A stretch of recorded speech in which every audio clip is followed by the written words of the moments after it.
Alors, bienvenue à tous. Aujourd'hui, nous allons parler d'entrepreneuriat autrement. Non pas comme un parcours réservé à une élite, mais comme une aventure accessible à chacun d'entre nous.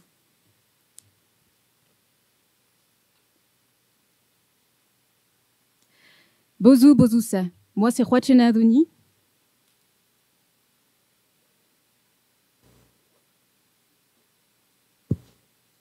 Je reprends. Moi c'est Khwachena Adouni. Je suis fondatrice et gérante de l'entreprise Meloufa. Meloufa propose une alternative écologique biodégradable aux éponges synthétiques. Vous savez, les éponges synthétiques que vous utilisez pour la vaisselle? Vous voyez? Eh bien voilà, Meloufa propose une alternative biodégradable et écologique. Et cette plante, ça s'appelle la loufa. Cette plante, j'ai découverte en fait sur Internet, en me baladant sur Internet. Je cherchais en fait à réduire mon empreinte écologique, mon empreinte sur l'environnement, et j'ai fait quelques recherches sur Internet et je suis tombée sur cette plante un peu intrigante. J'ai fait quelques recherches, j'ai continué, j'ai creusé et je suis tombée sur cette fameuse plante, la loufa. En fait, la loufa, c'est un peu comme les courgettes, les concombres. C'est la même famille, la famille des cucurbitacées. Et donc, j'ai créé mon entreprise via le dispositif Pépite. Naomi pourra vous en parler toute la semaine du dispositif Pépite. Et donc, voilà. Moi, ce que je fais, c'est que je cultive, je plante et je prends soin de cette plante pour qu'elle puisse produire cette fameuse fibre qui a les mêmes propriétés qu'une éponge classique. Une éponge synthétique que vous utilisez pour la vaisselle. Elle peut être utilisée pour la vaisselle, mais également idéale pour exfolier la peau. C'est-à-dire que vous pouvez l'utiliser sous la douche pour enlever la peau et tout. Donc, elle a pas mal de propriétés. Donc, j'ai rejoint Pépite en 2021. 2021 ? Ouais, ça fait un petit bout de temps. En 2021, et j'ai commencé mon aventure entrepreneuriale comme ça.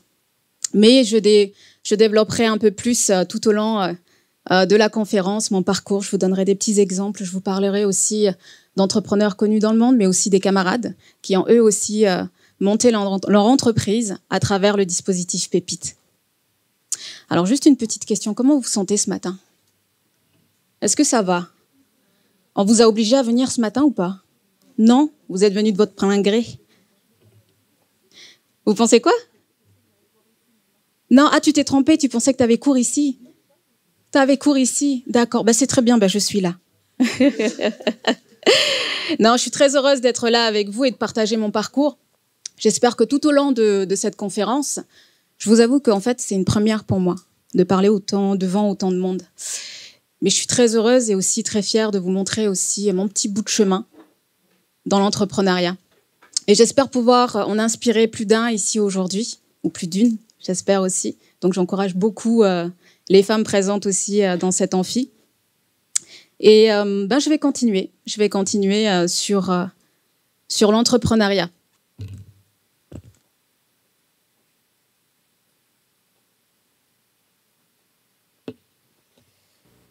Alors, nous allons parler... excusez-moi. Nous allons parler ensemble de l'entrepreneuriat, mais pas n'importe lequel. Celui qui a du sens, celui qui crée de l'impact. Mon objectif aujourd'hui... c'est bon. Mon objectif, en fait, aujourd'hui, c'est de vous montrer que vous avez tous ici et maintenant le pouvoir d'agir dans votre vie, dans votre parcours étudiant, et si certains sont intéressés dans l'entrepreneuriat. Nous allons commencer d'abord par déconstruire des mythes, des croyances limitantes qui sont liées à l'entrepreneuriat, mais aussi dans la vie en général. Ensuite, nous allons nous inspirer de parcours d'entrepreneurs qui sont mondialement connus, mais aussi de parcours d'entrepreneurs qui sont issus du dispositif Pépite. Et enfin, avant ça, je vais vous inviter à passer à l'action. En fait, tout au long de la conférence, je vais vous inviter à passer à l'action. Je vais vous inviter à mener quelques réflexions, que ce soit dans votre vie en général ou sur l'entrepreneuriat. Donc, je compte sur vous pour participer. On est entre nous. L'objectif, c'est de passer un bon moment entre nous pendant 1h30 quasiment. Donc, sans plus tarder, nous allons commencer. Ça veut bien? entre mythe et réalité de l'entrepreneuriat. Alors, levez la main si vous pensez que cette affirmation est vraie concernant l'entrepreneuriat. Il faut être riche pour entreprendre. Qu'est-ce que vous en pensez? Alors, levez la main. Ceux qui pensent que c'est vrai? Waouh. En fait, si, on a quand même une main. N'hésitez pas, on est là pour déconstruire des croyances et des mythes sur l'entrepreneuriat. Parce que quand j'ai commencé, je peux vous dire que moi, l'entrepreneuriat, j'y connaissais rien du tout. Pour moi, c'était un terme que je n'avais pas l'habitude d'employer dans mon quotidien. Et vous savez, moi, quand on me parlait d'entrepreneuriat, la première image qui me venait, en fait, je voyais un homme blanc en costard, cravate, Porsche. En fait, c'était ça l'entrepreneuriat pour moi. C'était ça. C'était une des idées reçues. C'est pour ça que tous les petits exercices que je vous propose tout au long de la conférence, c'est pour que vous sortiez d'ici, en fait, avec l'entrepreneuriat et que vous vous rendiez compte qu'en fait, c'est accessible à chacun d'entre nous ici. Donc, n'hésitez pas à participer. N'ayez pas peur de vous tromper. On est là aussi pour se tromper. J'ai un petit problème avec le micro. Non, il est coupé. Un petit problème technique. Ensuite, la deuxième phrase. Il faut une idée révolutionnaire pour entreprendre. Est-ce que vous pensez que cette affirmation est vraie? Oui? Il faut une idée révolutionnaire pour créer une entreprise? Levez la main. N'hésitez pas à lever la main. J'aimerais bien savoir combien est-ce qu'il y a de personnes qui pensent ça. Peut-être comme ça. Vous m'entendez là, comme ça, là? Ouais? Ouais, je vais peut-être faire ça. On réajuste. Ça fait partie aussi du chemin de l'entrepreneuriat, c'est se réajuster en cours de route. Alors, levez la main. Levez la main ceux qui pensent qu'il faut une idée révolutionnaire pour créer une entreprise. Allez, n'hésitez pas. Il ne faut pas avoir peur de se tromper. Ok. Ah, c'est intéressant.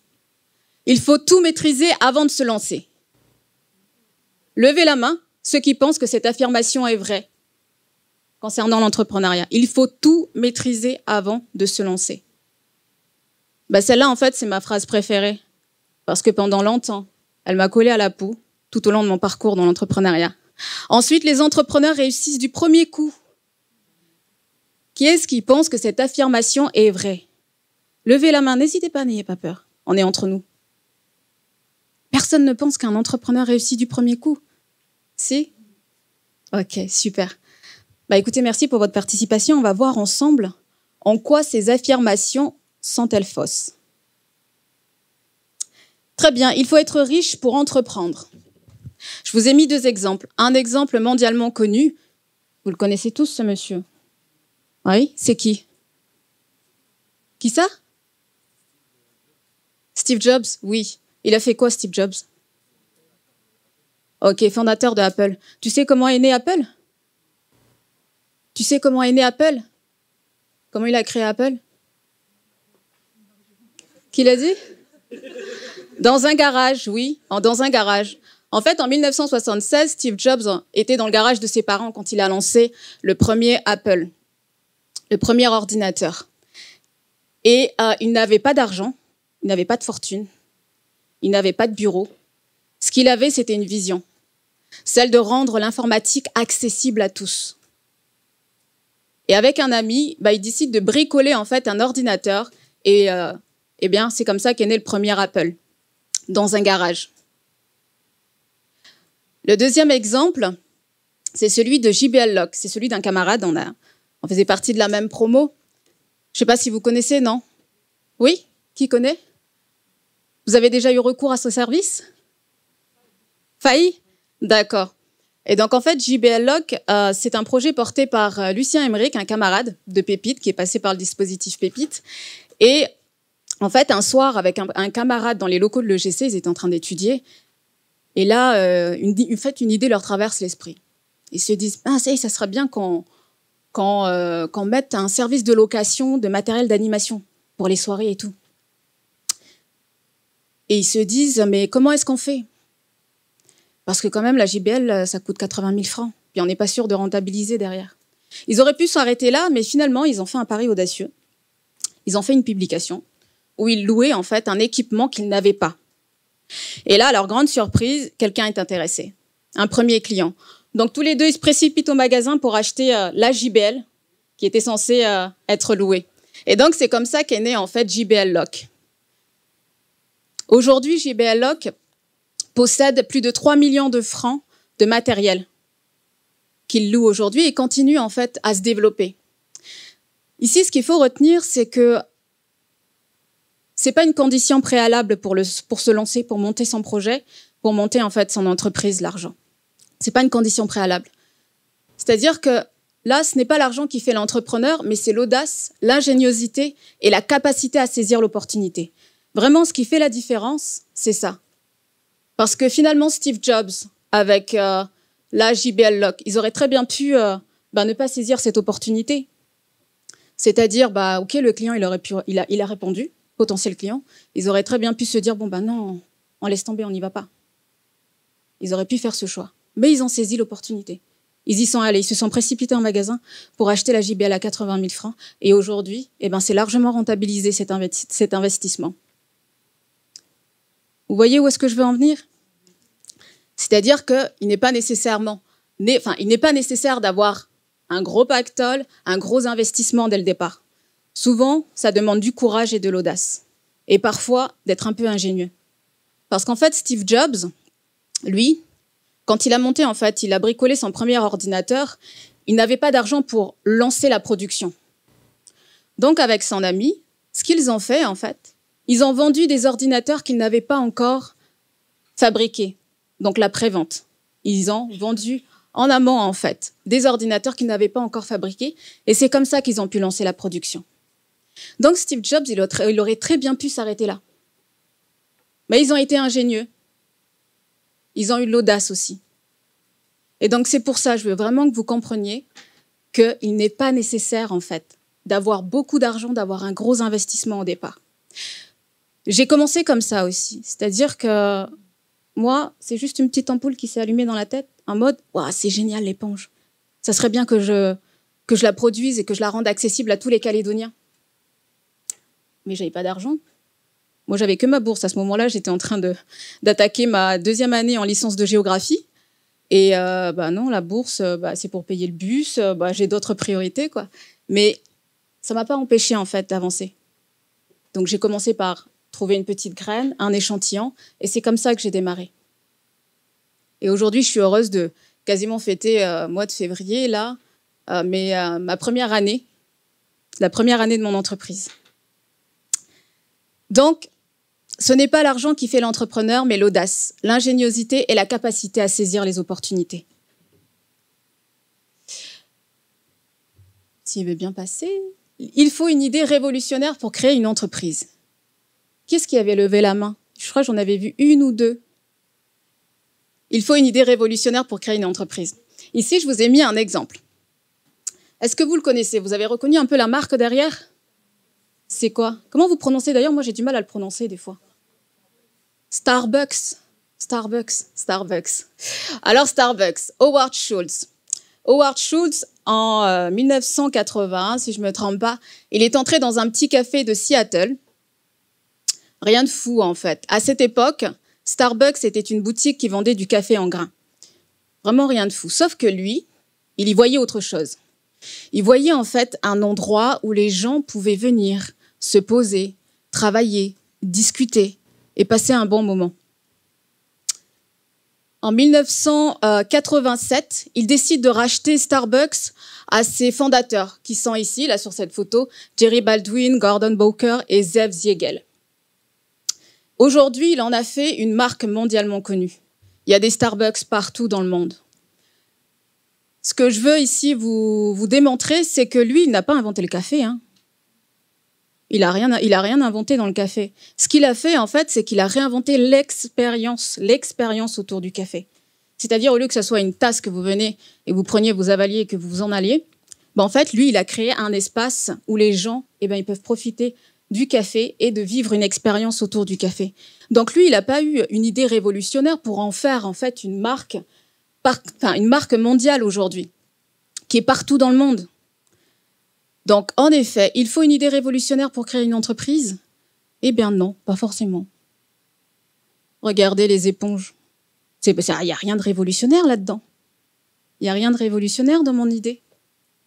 Mais ça a du sens pour moi de remplacer ces éponges-là, qui sont en plus biodégradables, par les éponges, en fait, plastiques, synthétiques et polluantes que nous utilisons tous les jours pour la vaisselle, pour nettoyer les surfaces.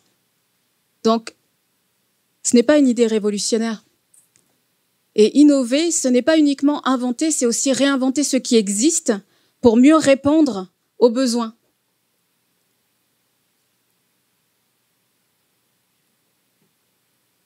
Ça vous parle? Vraiment? Là, je vois les yeux en mode « qu'est-ce qu'elle me raconte ?» et tout. Donc là, c'est un petit exemple en plus. Il y avait la troisième. Celle-là, c'était ma préférée, je vous avais dit. Il faut tout maîtriser avant de se lancer.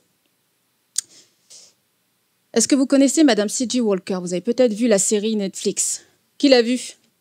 Levez la main. 1, 2, non? Sur Netflix? Hein? Black American et tout? Si? Si. Ah, ça y est, ça revient. Ouais, ça vous parle? Vous en avez pensé quoi de son parcours? Non, vous vous souvenez même plus, ça parlait de quoi? Voilà, ok. Alors, Madame C.J. Walker, en fait, elle est considérée comme la première femme afro-américaine millionnaire autodidacte au XXe siècle. Et donc, en fait, Madame C.J. Walker est la preuve vivante, bon là, elle n'est plus, la preuve vivante qu'on n'a pas besoin de tout savoir pour réussir. Elle était blanchisseuse, sans formation en commerce ni chimie. Pourtant, face à un problème personnel, elle avait un problème, c'était qu'elle perdait beaucoup de cheveux.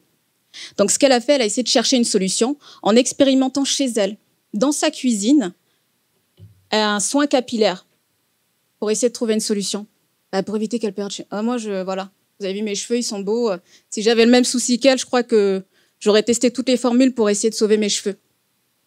Et donc, elle, ce qu'elle a fait, ce qu'il faut comprendre ici, c'est que elle n'était pas du tout experte en chimie. Elle n'avait pas un doctorat en chimie pour monter une solution, une formule pour sauver ses cheveux. Elle aurait pu attendre d'être experte, mais elle a osé. Elle a vendu ses produits de porte en porte. Elle a appris sur le terrain. Elle a formé des milliers de femmes entrepreneurs et elle a bâti un empire au XXe siècle. Et là, ce qu'il faut retenir, c'est qu'on n'a pas besoin de tout maîtriser pour se lancer. Moi, je me suis lancée officiellement l'année dernière. J'ai créé officiellement mon entreprise, juridiquement, administrativement. Mais je peux vous dire que je ne maîtrise pas toute la comptabilité. Je ne maîtrise pas tout le commerce, tout ce qui est lié au marketing. J'ai appris sur le tas et je continue encore aujourd'hui d'apprendre. Par exemple, moi, ce que je veux, en fait, je suis en train de maîtriser de A à Z, de la production de ma loufa jusqu'à la vente. Mais moi, je ne suis pas agricultrice. J'aurais pu renoncer, mais j'ai décidé de me former en agroforesterie pour pouvoir maîtriser en fait la culture de mes loufas. Parce que pour moi, c'est très important, je les appelle en fait mes bébés, les petits loufas. C'est très important que la plante que je cultive, que les éponges que j'offre aux Calédoniens, que je propose aux Calédoniens, ça soit des éponges qui soient en fait pleines d'énergie, qu'elles soient bien traitées, qu'elles respectent quand elles poussent, ça soit en accord et en harmonie avec la nature. Et c'est pour ça qu'aujourd'hui, je me forme en agriculture bio. J'apprends des techniques aussi d'agriculture en agroforesterie. Parce que ce que je veux, c'est que le business que je monte, la plante que je fais pousser, je veux que ça soit quelque chose qui soit une vraie valeur, une valeur en plus, en fait, dans l'environnement. C'est-à-dire, je ne veux pas faire une agriculture qui va aller, en fait, bousiller nos sols. Pardon du terme. Donc, là, ici, ce que je veux vous montrer, c'est que il n'est pas nécessaire de tout maîtriser pour vous lancer dans l'entrepreneuriat. Alors, j'ai une petite anecdote pour vous. Comme je vous ai dit au début, je pensais devoir tout maîtriser avant de me lancer. Comme je disais, la comptabilité, le marketing, toutes les techniques agricoles, la gestion d'entreprise, tout ça. Et puis un jour, je crois que c'était une copine qui m'avait dit ça, ou peut-être ma cousine, elle m'a dit « Ma sœur, si tu dois maîtriser tout ça avant de créer ton entreprise, tiens, mais tu vas avoir 60 ans, l'âge de la retraite. » Et là, j'ai éclaté de rire. Mais en fait, et j'ai compris. J'ai dit, mais oui, mais en fait, si je pars avec cette idée-là dans la tête, dans l'entrepreneuriat, de tout maîtriser, de A à Z, tout, de devenir une experte comptable, alors là, c'est un métier, hein, donc c'est toute une formation de vie, mais en fait, je m'en sors pas et jamais je vais me lancer. Et donc, j'ai respiré un bon coup et je me suis dit, allez, vas-y, parce que là, si tu vas sur ce chemin à vouloir tout maîtriser, ben en fait, tu vas avoir 60 ans, comme ta copine, elle a dit, quoi. Donc, le message ici que je veux que vous reteniez, c'est que même si vous ne maîtrisez pas tout, osez vous lancer. Osez vous lancer comme Madame C.J. Walker. Elle, ce qu'elle a fait, c'est qu'elle est partie d'un problème personnel et elle s'est dit, allez, il faut que je trouve une solution. Et quand elle s'est rendue compte qu'elle a trouvé la formule idéale pour ses cheveux et qu'elle s'est rendue compte, mince, mais ça peut aussi servir les autres femmes autour de moi, eh bien, elle s'est lancée. Elle s'est lancée. Donc, je vous invite aussi à vous lancer, même si vous pensez que vous n'êtes pas prêt à 100%. Mais qui est prêt à 100% ici dans la vie? Personne n'est parfait, c'est ça. Et ça aussi, c'est une autre croyance que je suis en train de travailler en ce moment, la perfection. C'est un gros travail sur lequel je mène en ce moment. Mais quand j'ai compris ça, c'est-à-dire qu'on n'a pas besoin de tout maîtriser pour pouvoir avancer, on peut apprendre en chemin. Là, je voudrais vous partager ce qu'un oncle m'a dit récemment. Il m'a dit, en fait, il faut construire en marchant. Répétez-vous cette phrase dans la tête. Il faut construire en marchant. C'est-à-dire, vous avez un projet, peu importe que ce soit dans la vie, dans l'entrepreneuriat, que ce soit vos études. Au début, on ne sait pas tout. Mais il faut faire le premier pas. Et au fur et à mesure que vous avancez, vous apprenez. Et vous construisez votre projet comme ça. Au fur et à mesure des rencontres, des personnes avec qui vous discutez, j'en sais rien, des lectures. Tu m'avais montré un livre tout à l'heure. Des lectures que vous faites, des échanges, des témoignages. Et moi, ça m'a beaucoup marqué ce que mon oncle m'a dit, il faut construire en marchant. J'aurais aimé entendre cette phrase plus tôt dans mon parcours parce que ça m'aurait évité plein de situations où j'étais vraiment dure avec moi-même. Ou des fois, ce genre de croyances limitantes, ça nous rend très, très dur avec soi-même. Donc, c'est ça que je veux vous partager, c'est-à-dire, n'attendez pas d'être prêt à 100%, même à 10%, 20%, 30%, c'est suffisant pour vous lancer. Et après, le reste, c'est en chemin que vous allez prendre. Donc, la réalité dans l'entrepreneuriat, c'est aucun entrepreneur ne sait tout au début. L'apprentissage se fait sur le terrain, en expérimentant et en s'entourant de bonnes personnes, comme Naomi. Il existe de nombreux accompagnements et formations pour progresser en cours de route. Moi, ça a été d'aller me former auprès d'une association qui forme les agriculteurs en agroforesterie. Mais vous avez des dispositifs comme Pépite qui accompagnent les étudiants entrepreneurs. Nous allons passer à l'autre phrase, l'autre affirmation que nous allons voir, qui est entièrement fausse, bien sûr. Les entrepreneurs réussissent du premier coup. Là, j'ai vu aucune main levée. Si, une seule. Tu penses vraiment que les entrepreneurs tous réussissent du premier coup? Ou c'était juste pour dire qu'il fallait lever une main parce qu'il n'y avait personne d'autre?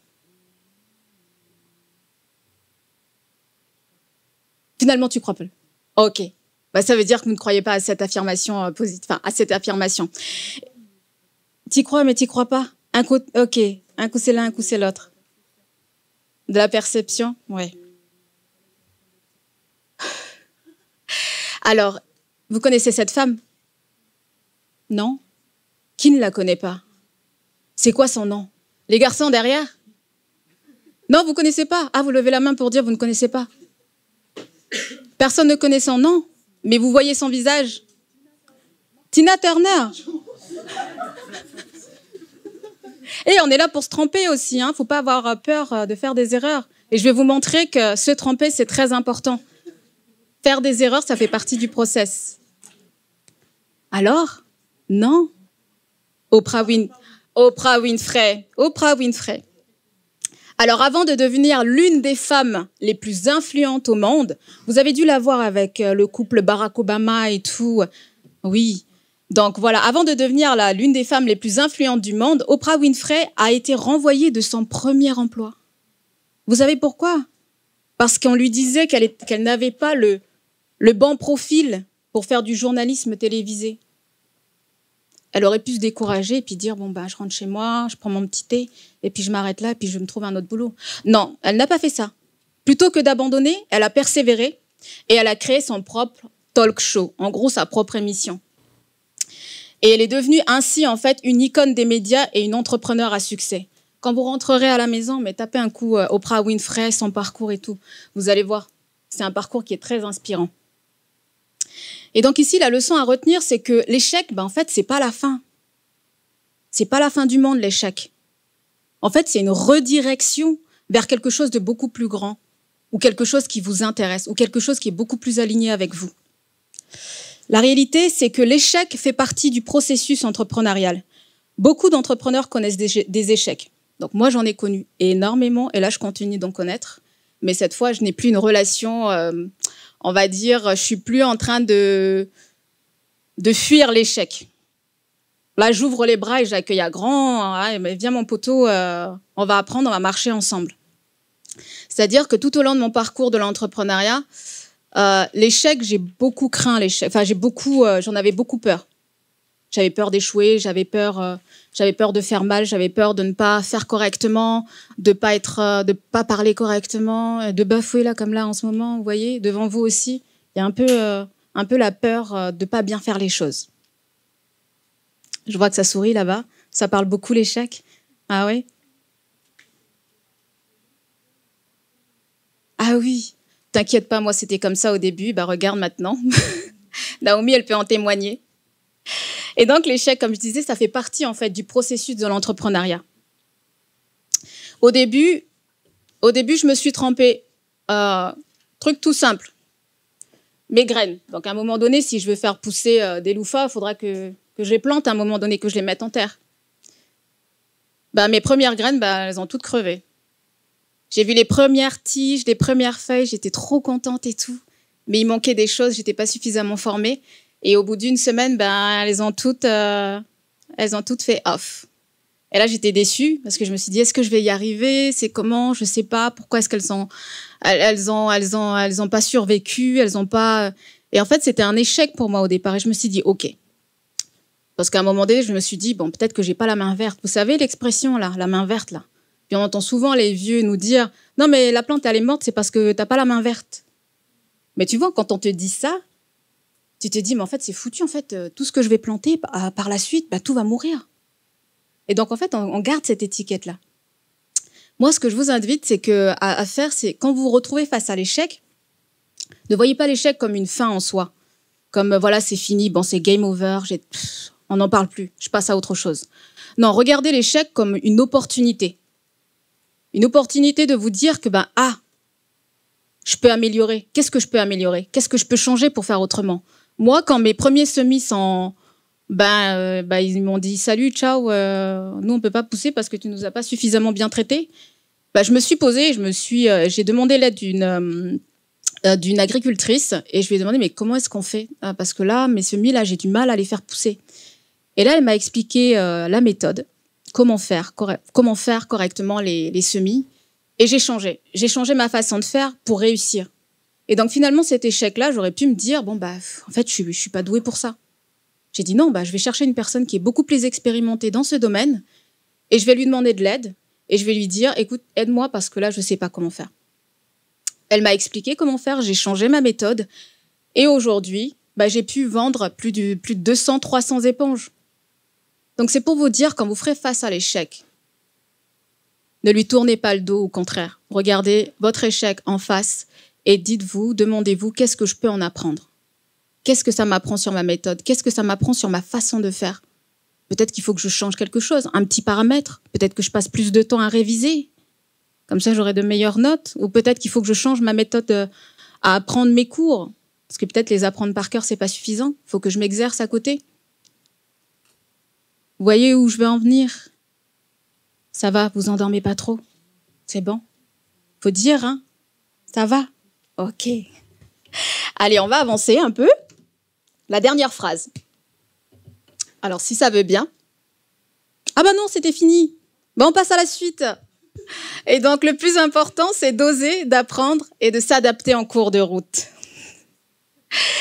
Donc voilà, c'est vraiment en fait à travers ces parcours d'entrepreneurs et d'exemples mondialement connus. Et je suis contente d'avoir cité mon ami Emeric et tout avec JBL Lock. Là, ici, ce qui est important à retenir, c'est que on n'a peut-être pas suffisamment de ressources au départ. On pense peut-être qu'il est nécessaire de tout maîtriser. Tout ce qu'on a vu là, ce sont des croyances limitantes. Ce sont des idées reçues. Et sur l'entrepreneuriat, j'en ai eu plein. Et quand on a tous commencé, on en a eu. J'ai beaucoup de camarades avec qui on discute beaucoup quand on était au sein du dispositif Pépite. Et en discutant entre nous, on s'est rendu compte qu'on avait énormément d'idées reçues. Qui se souvient de l'idée reçue, ma première idée reçue de l'entrepreneuriat? On va voir s'il y a les gens qui ont retenu un peu ce que j'ai dit. Oui, c'est une des croyances, oui. Et finalement, qu'est-ce que tu en as appris? Que c'est nécessaire d'avoir autant d'argent pour commencer? C'est ça. Et d'essayer, oui, c'est d'avoir l'audace de continuer et de croire en son projet. Et même si vous faites face à l'échec, c'est de continuer et d'essayer de voir comment faire autrement.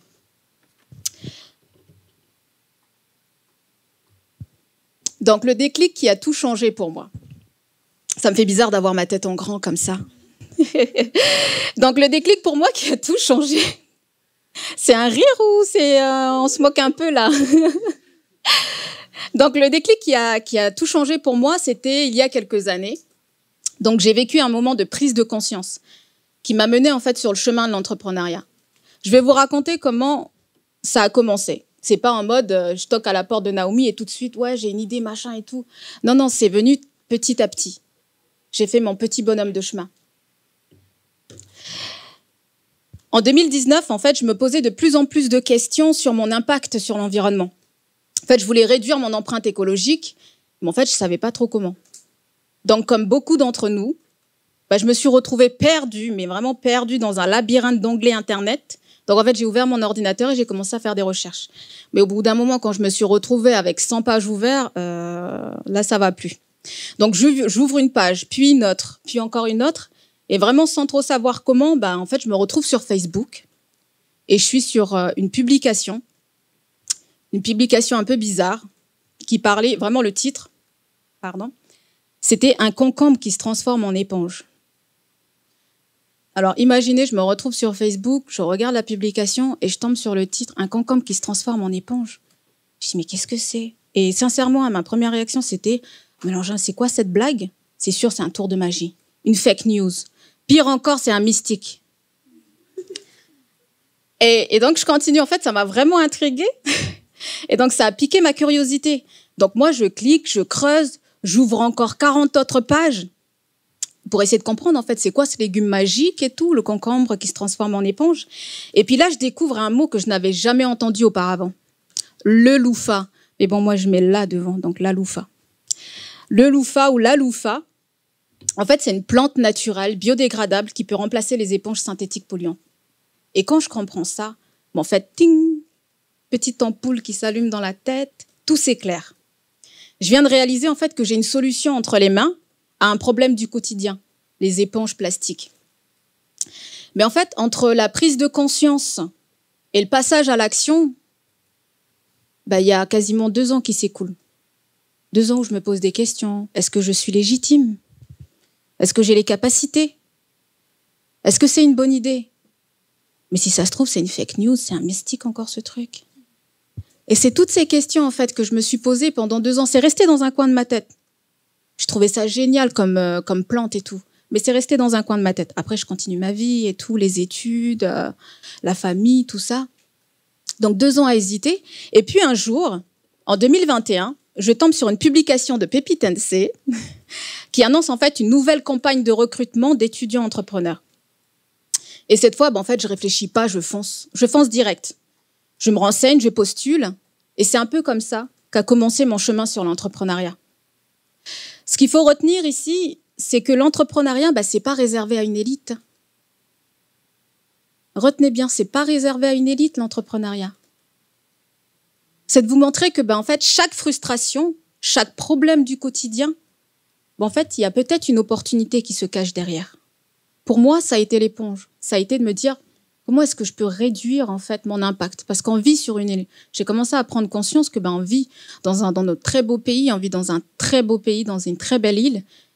Et j'ai compris qu'en fait, la première problématique à laquelle on est confronté en situation insulaire, eh bien, c'est la gestion des déchets. Et je me suis dit, tiens, allez, je vais essayer de moi, à mon échelle, en tant qu'individu, comment est-ce que je peux réduire mon impact sur mon île? Et c'est parti de là, en fait, d'une question que je me posais. Et pour vous dire que voilà, chaque frustration, chaque problème du quotidien, chaque question à laquelle vous voulez répondre, eh ben en fait, derrière se cache peut-être une opportunité. Et pour moi, l'opportunité, ça a été de créer mon entreprise. Et aussi, ce qui est important, c'est passer à l'action. Ça commence par une prise de conscience. Donc finalement, ici, tous autant que vous êtes ici, là, présents, vous soyez étudiant, que vous soyez parents, je sais qu'il y en a des parents, moi j'en suis une. J'ai un petit garçon de 6 ans. Ou que vous soyez salarié en ce moment, en fait, on a tous le pouvoir d'agir. Mais encore faut-il oser. Donc le pouvoir de l'action. Ici, avant même de parler de business, d'études de marché, de financement, l'entrepreneuriat commence toujours par une question très simple. Qu'est-ce qui me dérange dans mon quotidien? Pour moi, ça a été, ce qui me dérange, c'est mon empreinte sur mon environnement, mon empreinte sur mon île, mon impact sur mon île.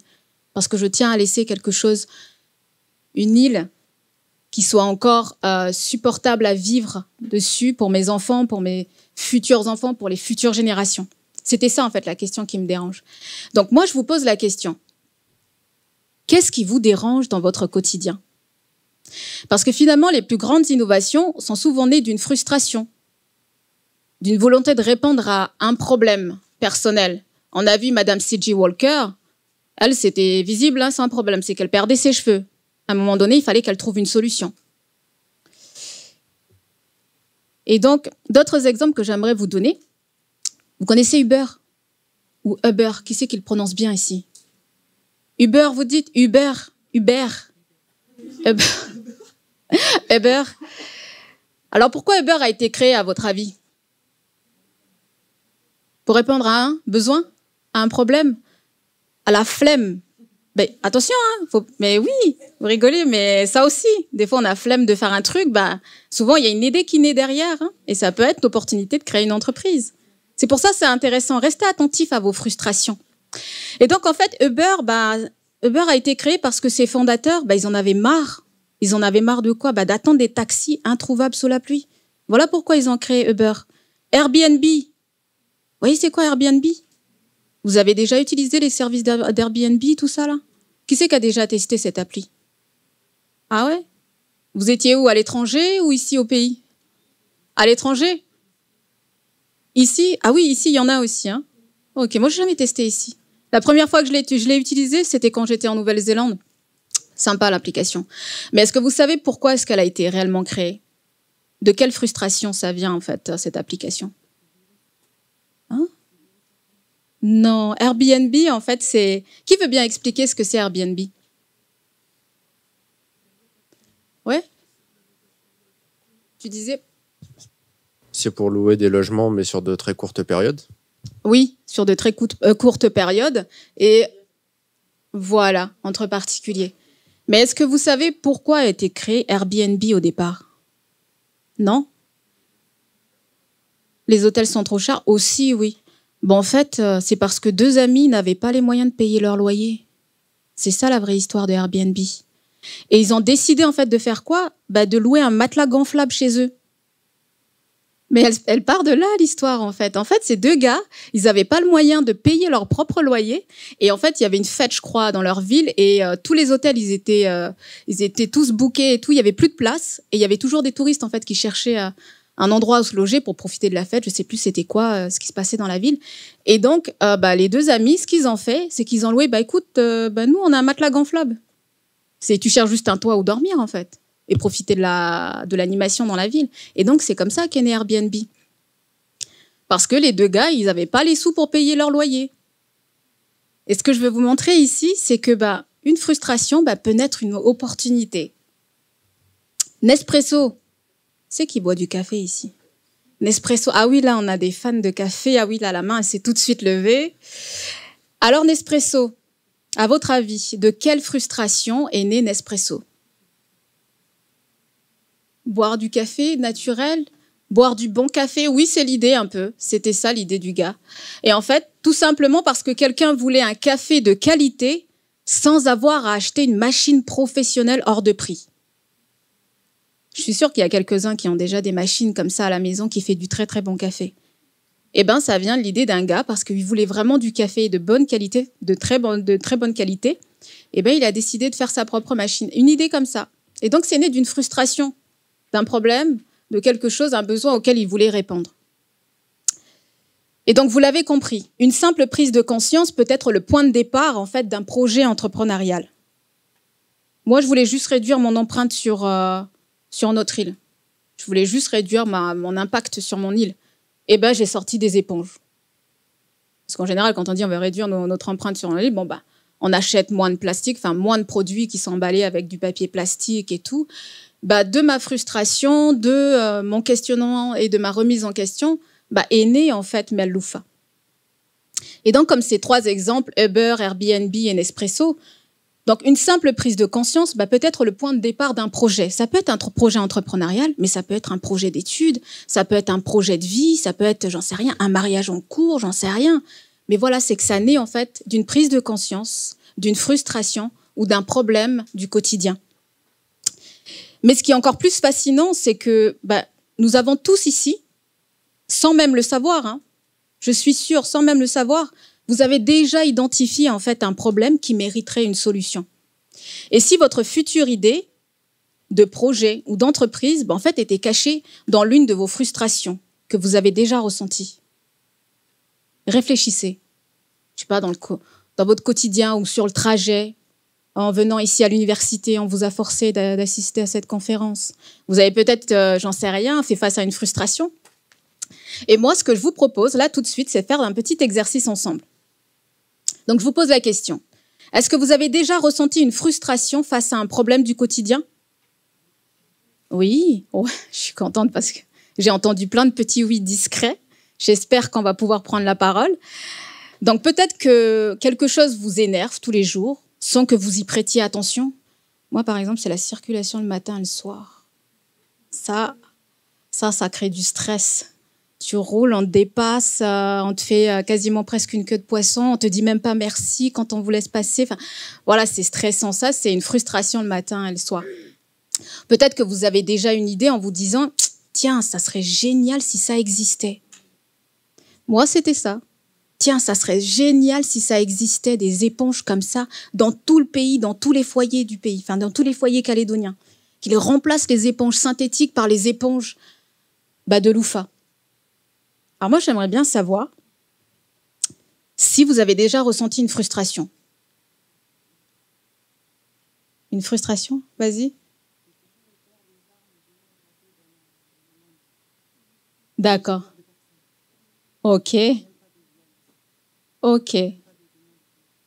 Ok, ouais, c'est de l'actualité, ok. J'ai vu derrière une tête qui hochait. Tu as identifié une frustration peut-être? Oui. Tu veux bien partager? C'est stressant. Ok. Ok.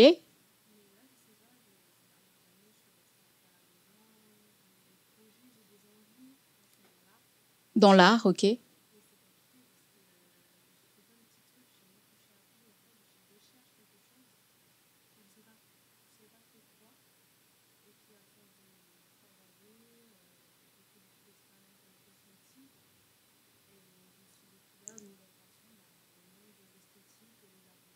Wow, ok.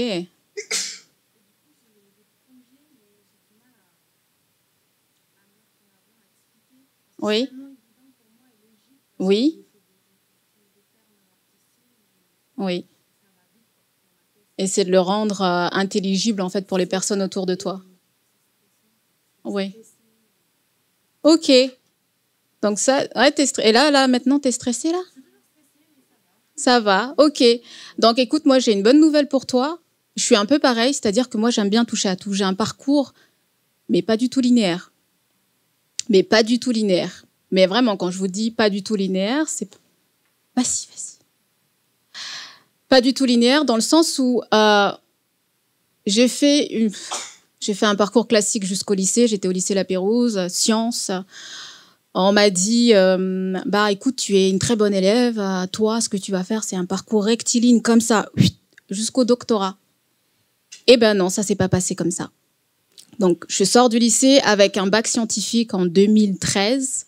Je vous avoue, je suis sortie de là, je savais pas quoi faire.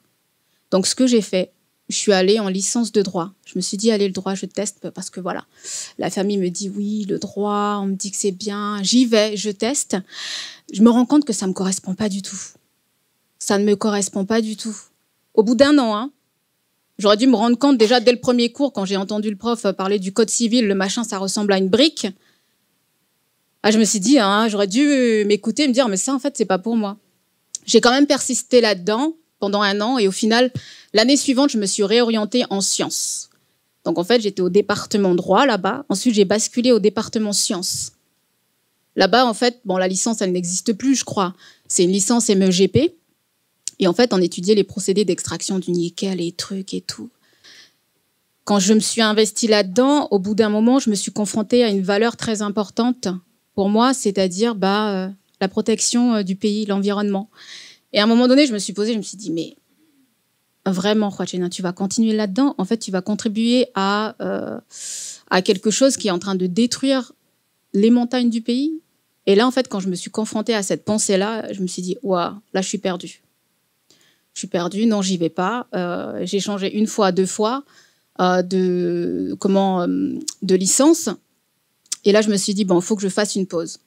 Donc, ce que j'ai fait, j'ai postulé. Je me suis dit, allez, je fais une pause, je reprendrai mes études après parce que là, je suis perdue. Je sais pas ce que je veux faire, en fait. Et en fait, la question, c'était, je sais pas qui je suis. Je sais pas ce que je veux vraiment. Je sais pas quelles sont mes valeurs. Et en fait, je me suis jamais posé ces questions au cours de ma vie. Quelles sont mes valeurs? Qu'est-ce que j'ai envie de faire? Pour quel projet et pour quelle chose, en fait, j'ai envie de bosser, de m'investir?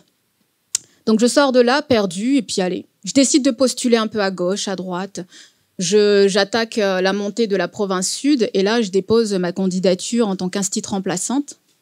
Et là, ils me prennent. Je passe les tests et tout. Et en fait, pendant 2 ans, je fais ça, institut remplaçante pour la province sud. Un métier très intéressant, un métier qui demande beaucoup d'énergie parce qu'on a... moi, j'étais instite pour le niveau maternel et primaire. Donc, j'ai fait quasiment toutes les écoles en fait de la province sud. Et j'ai découvert un métier, le métier d'enseignant, qui demande énormément d'énergie. Ça m'a beaucoup formée. Et donc, c'est ce qui m'a poussée à reprendre mes études. Mais entre-temps, pendant que je faisais instit, en fait, il y avait un métier qui m'intéressait toute petite. C'était la police. Et je voulais être policière petite. Et ce que j'ai fait, en fait, je suis rentrée dans la réserve de la gendarmerie. Aujourd'hui, ça fait 8 ans que je suis là-dedans. Et donc, j'ai testé. J'ai testé des choses qui m'intéressaient. Je me suis rendu compte que rentrer dans la réserve et être gendarme, c'est un métier qui m'intéresse aussi. Et que je fais toujours en parallèle de mon entreprise. Et que je faisais aussi en parallèle de mes études. Donc, je suis rentrée là-dedans, instit, gendarme. J'en ai profité pour passer aussi mon permis poids lourd et transport en commun. Donc, j'ai ça à mon actif aussi. J'ai mon permis poids lourd et transport en commun. Aujourd'hui, je suis en train de réfléchir parce que les temps sont un peu difficiles avec ce qu'on a traversé l'année dernière. Donc, je suis bien contente à l'époque d'avoir passé ces 2 permis parce qu'aujourd'hui, je peux potentiellement les utiliser. Et ça peut être une source de revenus complémentaire à mon activité. Parce qu'en ce moment, vendre des éponges, c'est un peu compliqué. C'est un peu compliqué. Donc, il faut trouver d'autres sources de revenus. À l'époque, on m'avait dit « Mais tu fais n'importe quoi, en fait. Mais suis le chemin classique. C'est tout droit. C'est simple.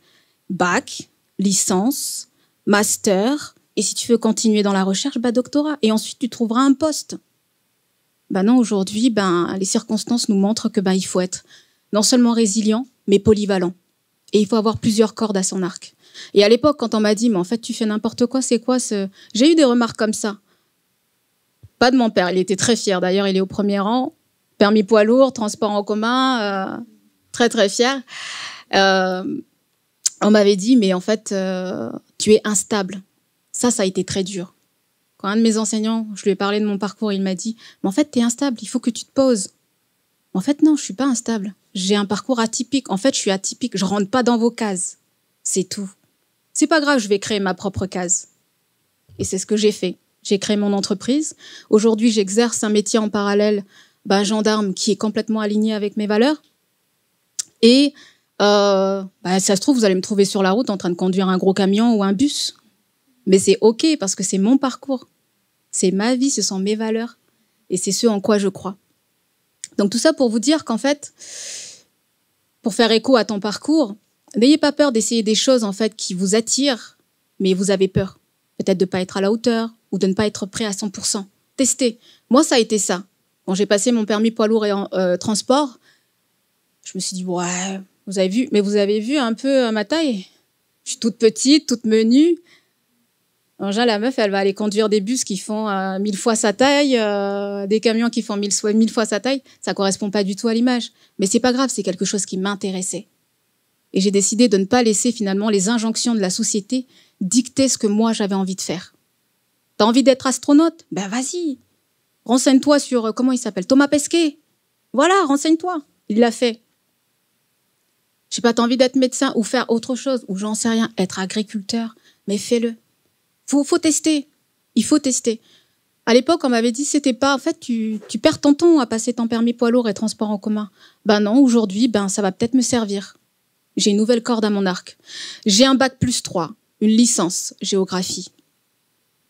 Aujourd'hui, c'est bien un bac+3, une licence. Mais pour l'instant, c'est pas ça qui me ramène de l'argent. C'est une réalité aussi. Et donc, je suis bien contente d'avoir fait cette formation parce que ça m'a donné des outils de compréhension. Ça m'a permis de décrypter mon environnement. Et c'est ce qui m'a aussi servi aussi à peaufiner mon entreprise, mon projet entrepreneurial. Donc ça, c'est une petite parenthèse sur le parcours. Parce que là, vous êtes en plein dans vos études.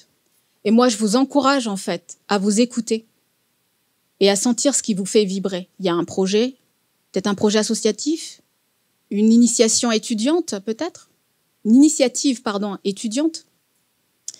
Donc, je vous invite aussi à vous écouter, à écouter finalement les idées qui vous passent par la tête.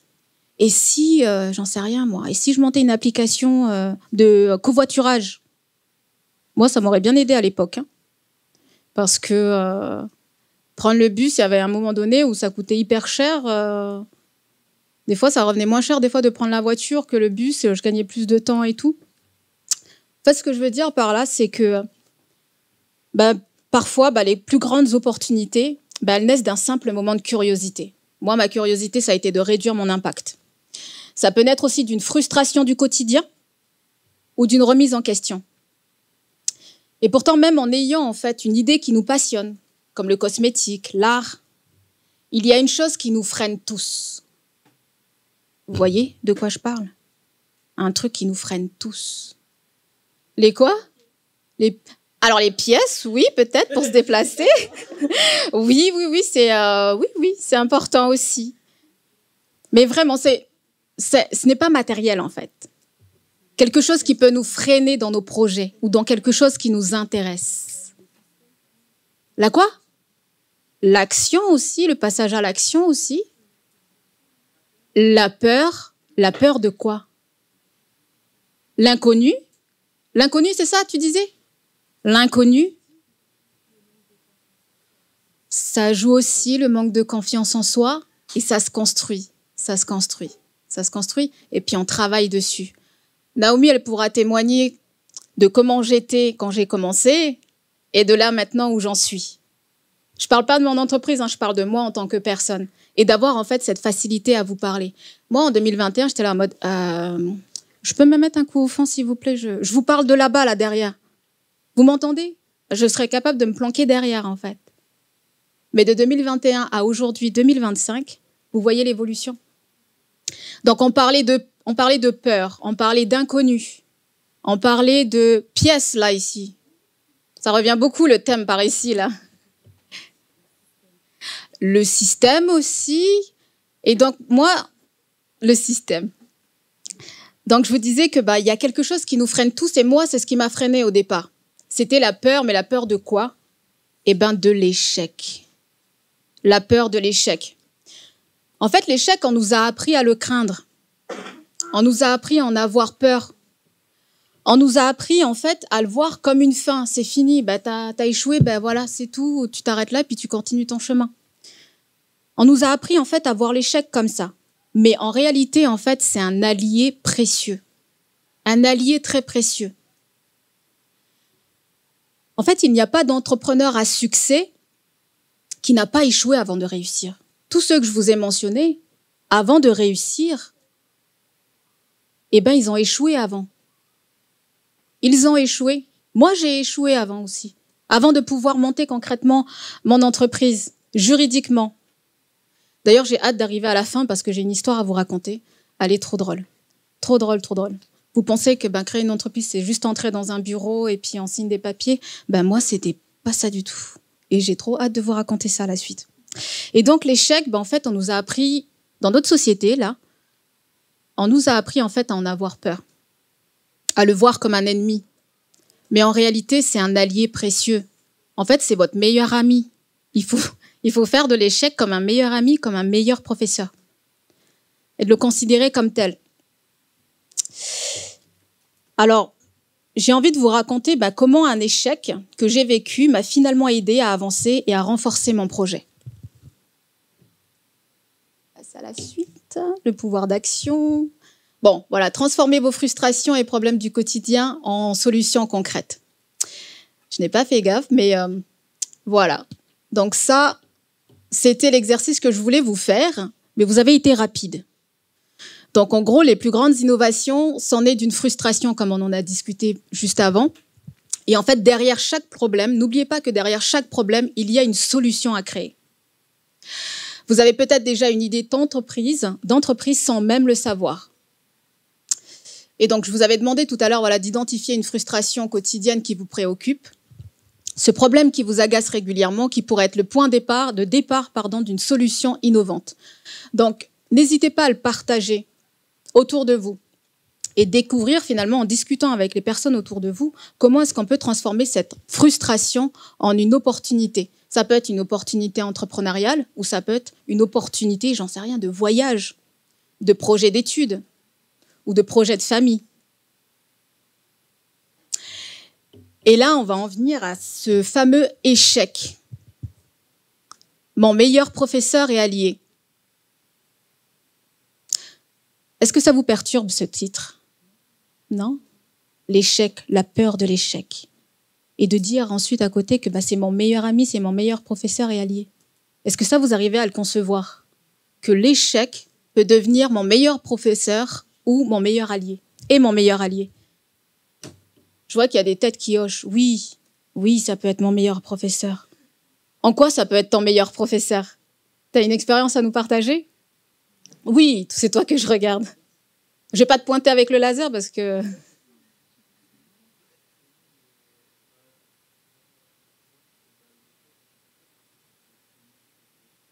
Oui.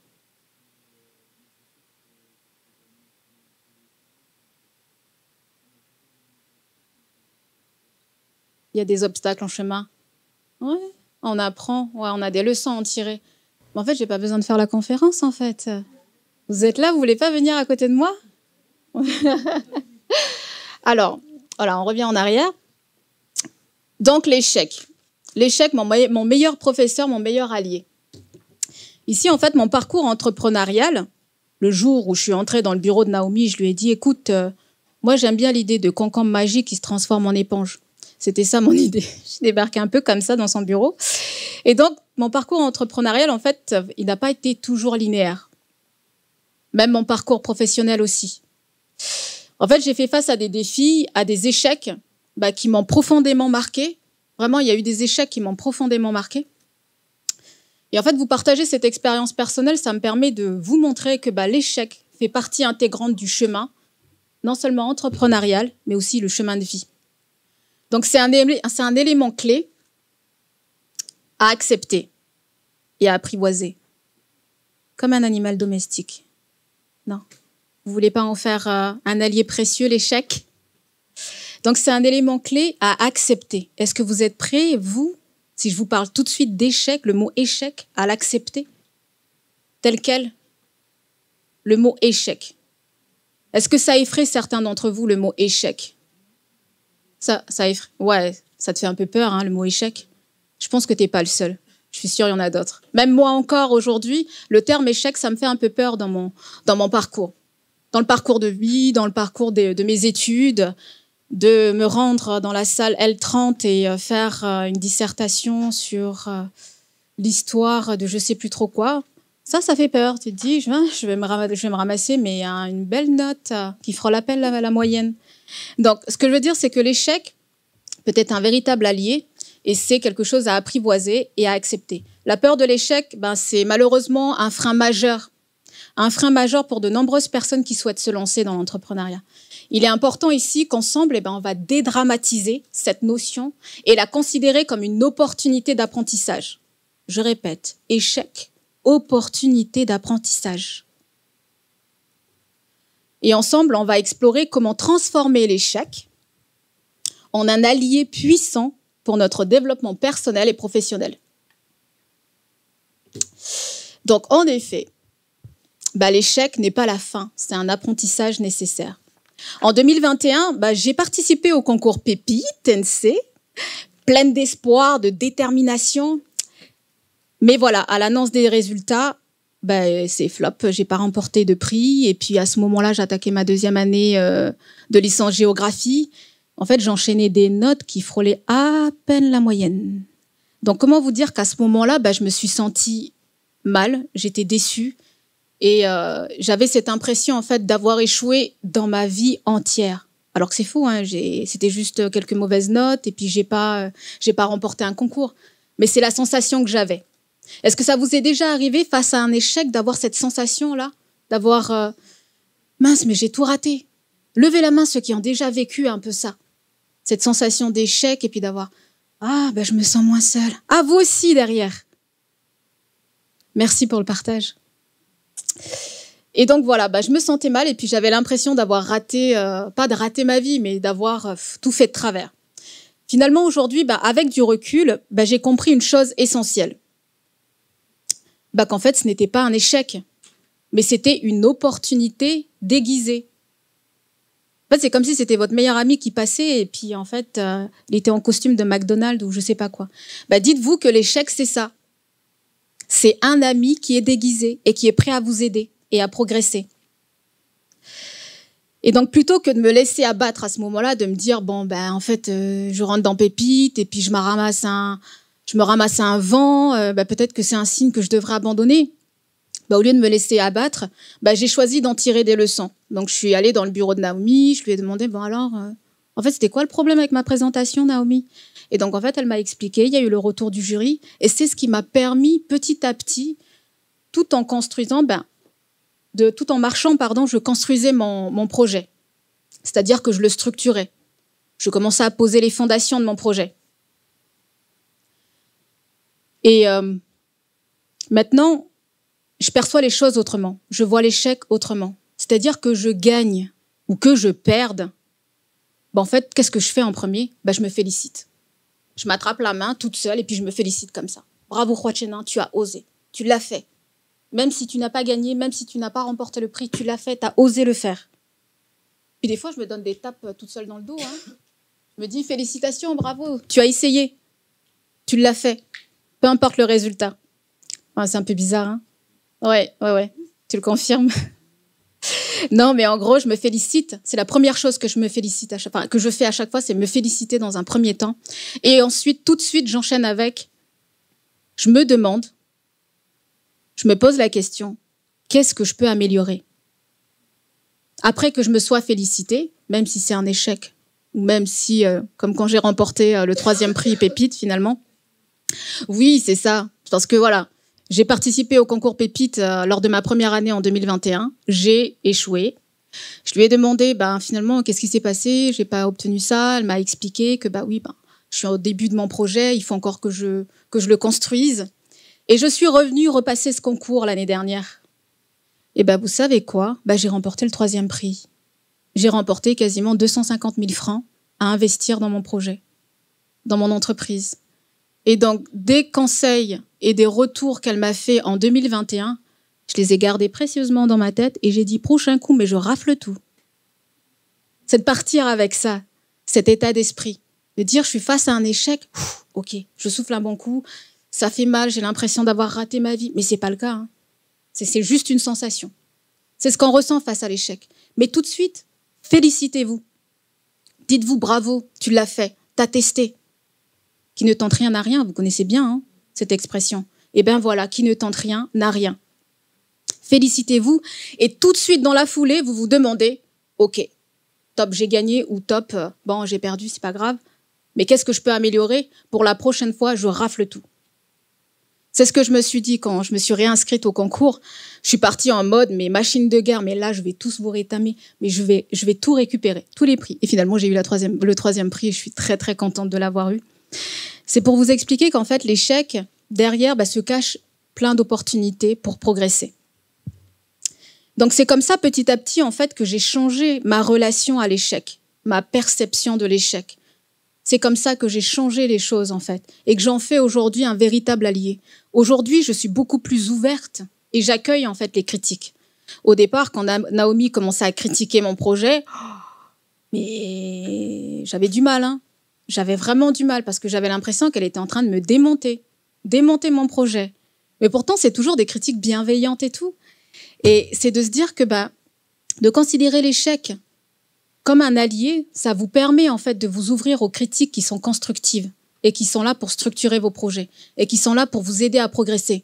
Bien sûr, je vous dis, faites attention aussi à certaines critiques. Il y a des critiques, il faut qu'elles soient respectueuses de votre personne et que ça soit le projet qui soit critiqué.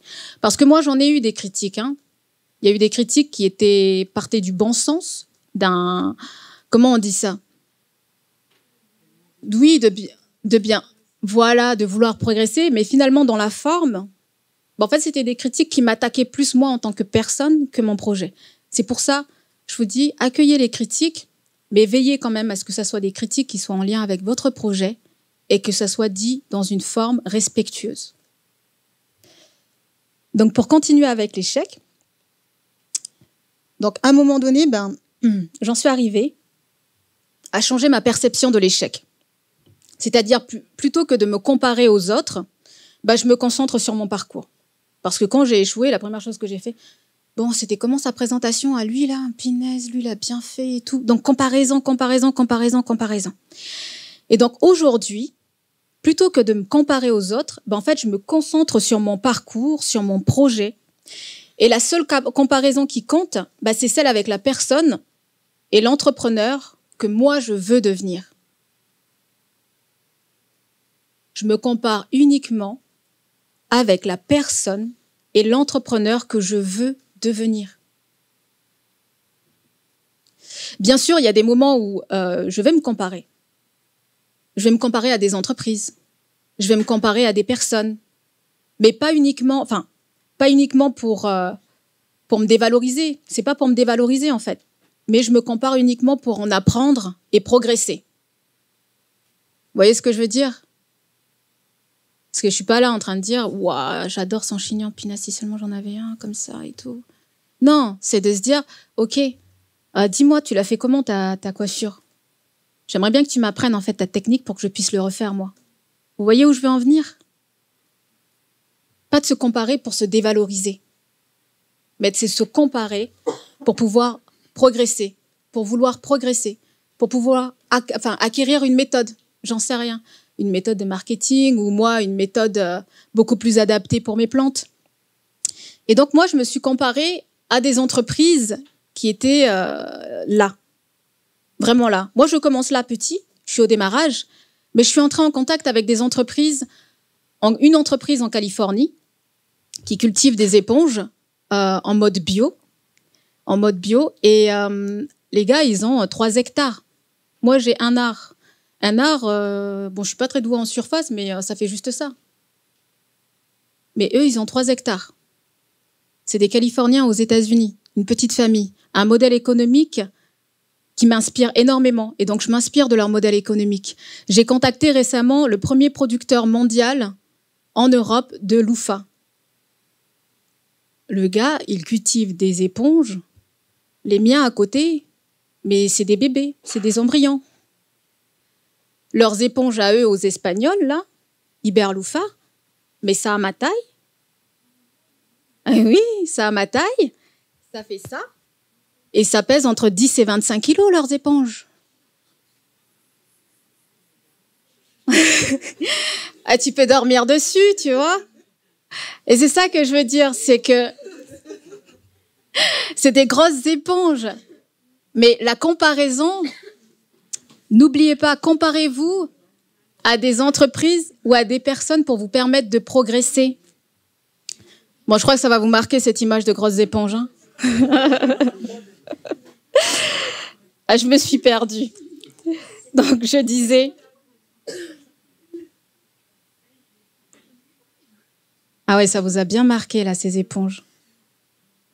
Ben, j'espère pouvoir en faire venir bientôt. Je vous les montrerai si je peux.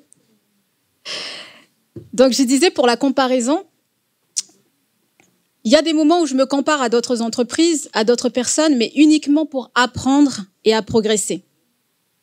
Pas pour me dévaloriser, mais pour m'en inspirer, pour élever mon niveau de projet, le niveau de mon projet, mais également élever mes compétences.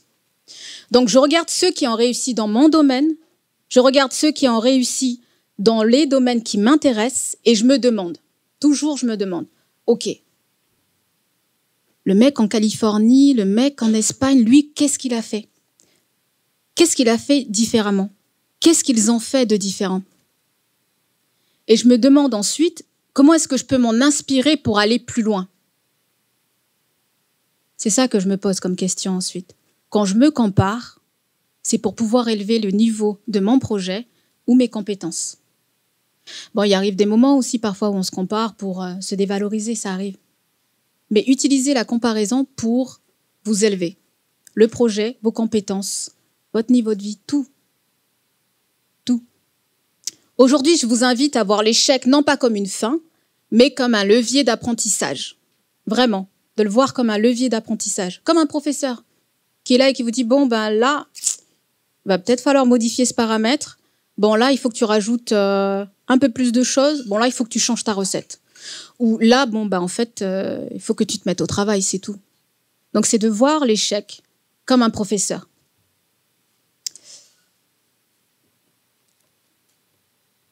Ne craignez pas l'échec. Accueillez-le. Mais les bras grands ouverts, hein. Genre, c'est votre ami que vous n'avez jamais vu, que vous n'avez plus vu depuis des mois, des années. Vraiment, ouvrez grand vos bras et accueillez l'échec. Parce que c'est votre meilleur professeur. Vous perdez un concours comme moi, bah c'est pas grave. Au contraire, c'est une chance pour améliorer votre projet. Un client refuse votre offre, bah c'est une occasion pour mieux comprendre en fait ses attentes. Vous faites une erreur ou vous avez une mauvaise note, et bah c'est l'opportunité en fait d'apprendre, d'avancer et de faire différemment. Donc l'entrepreneuriat et en fait la vie en général, bah c'est pas un chemin linéaire. Chaque chute, je dis bien chaque chute, est une marche vers le sommet, est une marche vers l'accomplissement de votre projet. Alors la prochaine fois que vous ferez face à un échec, posez-vous cette question. Qu'est-ce que je peux en tirer pour devenir meilleur? Quand vous ferez face à l'échec, peut-être dans 5 minutes, peut-être demain, peut-être dans 4 mois, ou peut-être au prochain examen, au prochain contrôle. Il y a des géographes ici, là? Ah, c'est comment les cours? Ça va? C'est comment les examens? Bientôt? Et ben voilà, je vous invite la prochaine fois, si jamais, mais je suis sûre, vous aurez 20 sur 20, de vous demander, en fait, quand vous ferez face à l'échec, de vous demander qu'est-ce que je peux en tirer pour devenir meilleur. Ça, vous pensez que c'est une question que vous pourrez vous poser quand vous ferez face à l'échec? Est-ce que vous allez vous souvenir, en fait, de cette question? Qu'est-ce que je peux en tirer pour devenir meilleur? Souvenez-vous de cette question.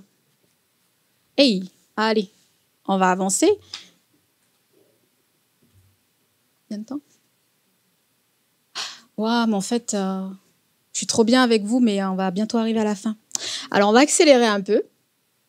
L'art de transformer en fait l'échec en opportunité. Comme on a dit, l'échec n'est pas la fin, mais c'est un apprentissage nécessaire. Les entrepreneurs qui réussissent sont ceux qui apprennent très rapidement de leurs erreurs, surtout dans l'entrepreneuriat. Si tu n'apprends pas tout de suite de ton erreur, eh ben, tu ne te rends pas compte, mais tu prends parfois le mauvais chemin. Et quand tu fais face à l'échec ou face à une erreur, tout de suite, c'est se poser, OK, qu'est-ce qui n'a pas fonctionné? Qu'est-ce que je peux changer? Et comment est-ce que je peux faire autrement et mieux la prochaine fois? Donc, chaque erreur que nous commettons, en fait, c'est une opportunité d'apprendre et de grandir.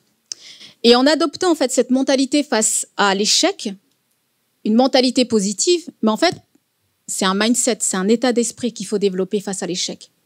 Si vous le mettez en pratique là, aujourd'hui, mais en fait, ça va vous servir dans tous les domaines de votre vie, mais aussi tout au long de votre vie. Donc, adoptez en fait ce mindset face à l'échec et vous serez en mesure de transformer les défis, les difficultés, en opportunités de croissance personnelle ou professionnelle. Et donc, l'art de transformer l'échec en opportunité, donc apprendre de ses erreurs, se féliciter à chaque étape. Ça, c'est très important parce que c'est un véritable boost. Ça, je l'ai appris récemment. C'est-à-dire que quand vous réussissez quelque chose, même si c'est un tout petit truc, par exemple le matin, un exemple concret, au lieu d'appuyer sur le bouton, le réveil le matin, là, vous avez le téléphone qui sonne, l'alarme qui vous dit « Allez, c'est l'heure de se réveiller, de se préparer ». Mais là, aujourd'hui, vous avez décidé de ne pas appuyer sur le bouton snooze. Hein, c'est ça, le bouton snooze, là? On appuie, puis l'alarme, il répète dans 10 minutes. Mais là, aujourd'hui, vous avez décidé de ne pas appuyer sur le bouton snooze. Et vous vous levez, vous vous préparez. Mais il faut vous féliciter pour ça. Bravo de ne pas appuyer, d'avoir appuyé sur le bouton snooze. De vous féliciter. Félicitez-vous pour chaque petite étape franchie, pour chaque petit succès. Et faites des comparaisons saines pour progresser. Inspirez-vous des autres. Inspirez-vous de ceux qui ont réussi dans le domaine qui vous intéresse, dans le domaine dans lequel vous voulez progresser. Donc, trouvez du sens dans ce qu'on fait. L'entrepreneuriat a un impact. Pour moi, le jour où j'ai réalisé, où j'ai pris conscience, en fait, que chaque éponge vendue, c'est une éponge synthétique polluante en moins pour mon pays, et en moins pour les générations futures, le jour où j'ai pris conscience de ça, mais c'est en fait une sensation indescriptible. C'est là que je me suis rendu compte, en fait, c'est pas une entreprise que pour créer une entreprise, pour générer de l'argent, c'est une entreprise, en fait, qui répond à une mission, qui répond à un objectif qui est beaucoup plus grand que moi. Le jour où j'ai pris conscience de ça, mais ça a déclenché quelque chose de très profond. En fait, ça vient des tripes. C'est-à-dire que ce que je fais là, en ce moment, ce n'est pas que pour moi, là, de mon vivant, mais c'est pour l'environnement de mon pays et c'est pour les générations futures. Parce que chaque éponge que je remplace, chaque éponge que je vends, en fait, c'est ça en moins dans la nature.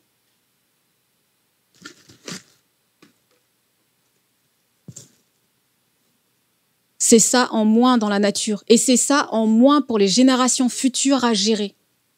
Et le jour où j'ai compris l'impact réel de mon entreprise, de mes éponges sur l'environnement et sur les générations futures, mais pour moi, ça a été une source de motivation, mais inépuisable. Vraiment une source de motivation inépuisable. C'est-à-dire que aujourd'hui, lorsque je fais face à des échecs, mais des échecs durs. Des moments où je suis plus bactère, je suis terrassée par l'échec. J'ai ça, en fait, qui m'anime profondément. Et de me dire, relève-toi, continue, avance, travaille, continue de te battre pour ton projet. Parce que c'est quelque chose de beaucoup plus grand que toi. C'est pour le pays et pour les générations futures. Le jour où j'ai compris l'impact positif de mon entreprise, ici, c'est ce qui m'a motivée. Là, récemment, j'ai postulé à un appel à projet. Malheureusement, je ne l'ai pas remporté. J'étais pas très bien. Et je me suis dit, bon, allez, respire un bon coup, tu vas y arriver. C'est un appel à projet parmi tant d'autres. Ce que tu fais, c'est beaucoup plus grand que toi, donc trouve l'énergie pour pouvoir continuer ton projet. parce que ce n'est pas que pour toi, c'est pour quelque chose de beaucoup plus grand. C'est pour le pays, l'environnement et c'est pour les générations futures. Alors, trouver du sens dans l'entrepreneuriat. L'entrepreneuriat a un impact. Donc, c'est une vision. Pour moi, ça a été offrir une alternative écologique aux éponges synthétiques, avoir un impact. Chaque éponge vendue réduit les déchets plastiques et une mission. C'est pour se battre en fait pour quelque chose de beaucoup plus grand que soi. Pour moi, bon, j'ai mis une petite image et tout, j'avais du mal à trouver une, mais c'est celle qui parlait le mieux, Save the Earth. Et pour moi, c'est pour la Nouvelle-Calédonie, mais aussi pour les générations futures. Donc, à vous de jouer très rapidement avant de continuer. Je voudrais que vous pensiez en fait à un problème qui vous tient à cœur, à une cause qui vous tient à cœur, à quelque chose auquel vous êtes sensible. Je vous demande de réfléchir à cette cause qui peut-être vous anime. Pour moi, ça a été l'environnement. Ça peut être l'éducation pour vous. Ça peut être l'égalité des chances. Ça peut être les conditions de la femme. Ça peut être les inégalités. Et de réfléchir en fait à cette cause et de se demander, peut-être que cette frustration personnelle peut être le point de départ d'une solution et d'agir à son échelle. Pour moi, ça a été de trouver une graine, de commencer à la planter et de commencer à la distribuer en fait autour de moi, dans ma famille, dans mon environnement, les personnes que je connais. Et donc d'imaginer une action concrète et locale. Ça peut être un projet étudiant pour améliorer le quotidien. Par exemple, une application de covoiturage, j'en sais rien, c'est une solution. Ça. Un petit exemple. Des fois qu'il y en a, ils ont déjà eu cette idée. Et de dire que voilà, votre engagement peut devenir un moteur pour entreprendre.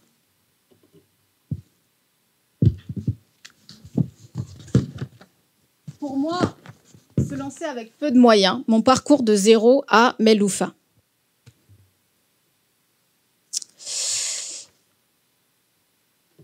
Se lancer avec peu de moyens. Quand j'ai eu l'idée du Loufa, j'étais pleine d'enthousiasme. Mais en fait, je n'avais rien, j'avais même pas l'ombre d'une graine. Pour vous dire, en fait, c'est juste une idée qui est passée par la tête suite à mes recherches. Et c'est tout, en fait. Mais j'avais pas de graines pour l'instant. J'avais même pas d'échantillon à montrer, rien de concret pour prouver, en fait, que mon idée pouvait fonctionner. Et pourtant, en fait, c'est à ce moment-là que tout a commencé. Donc, se lancer avec peu de moyens. La première étape pour moi, ça a été d'en parler autour de moi. Donc, je me suis confiée à mon entourage. Et grâce à mon réseau, en fait, j'ai fini par obtenir mes premières graines de Loufa. Et finalement, je me rends compte que sans cette discussion, je serais peut-être restée bloquée à cette étape-là. À l'étape d'idée, c'est tout, une petite ampoule qui s'est allumée dans la tête. La deuxième étape, ça a été de passer à l'action, même avec peu de moyens, même avec 0 graines. Hein. Très concrètement, je n'avais pas de graines. Et donc, j'ai commencé à planter, le jour où j'ai pu avoir ces graines, à cultiver moi-même mes premiers loufas, à observer, à tester et à apprendre de mes erreurs.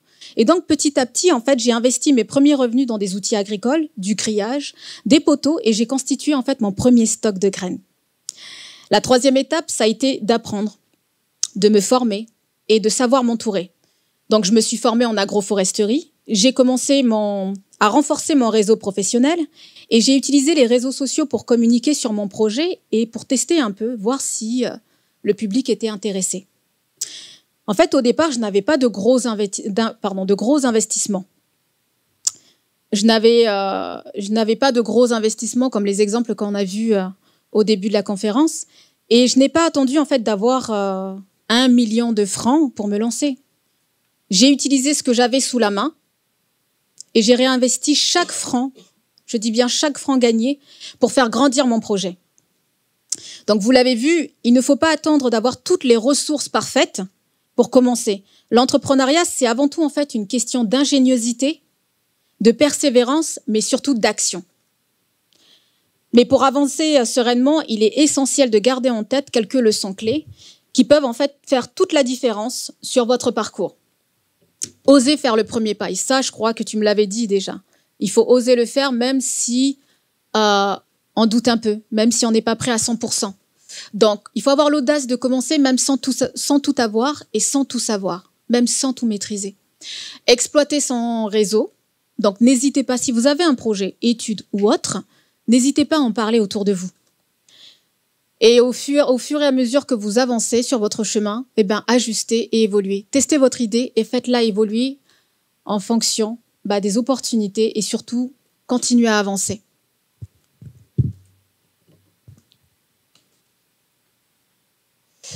Et donc là, c'est un petit exercice.